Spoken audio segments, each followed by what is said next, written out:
If you find my video useful, please subscribe. Thank you. All right, so this is the most important part of the video.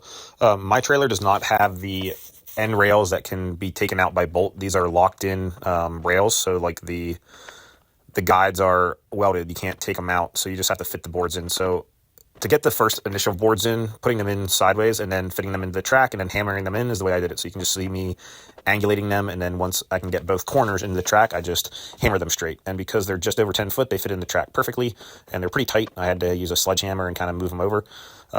What you really want to watch is whenever I get down to like the last two boards, essentially, because I'm not able to angle them in. Even this one, you can see I stepped on the corner. I got the angle of the corner down. Same here. I step on the corner. I get that one to angle in, hammer it down.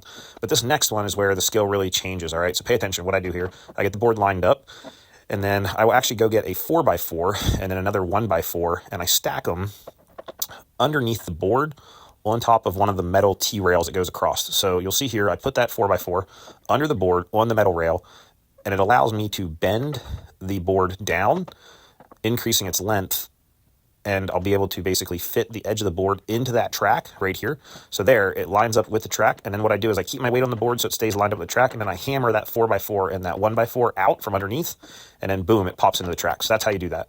And then unfortunately, the next board that I went to fit in was roughly a ½ inch too long, so I need to rip that board about a ½ inch off. So, all right, so we ripped this final board here to the right width to leave a little bit of room in between all the boards when we're done.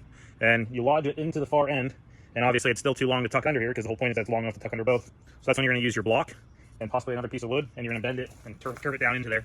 So you want to lift this up. You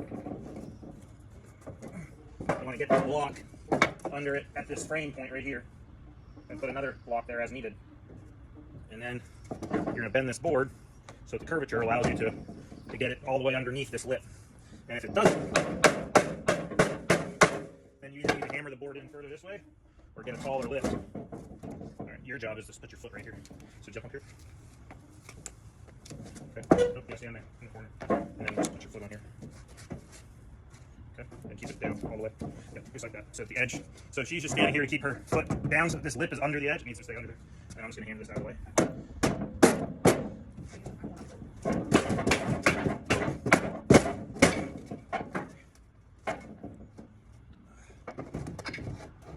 Then just hammer that block out of the way. Get your fingers out of the way, and that board will go down into position. Now we can spread these boards out evenly, and we can bolt them down. So I'll show you that. If you find my video useful, please subscribe. Thank you.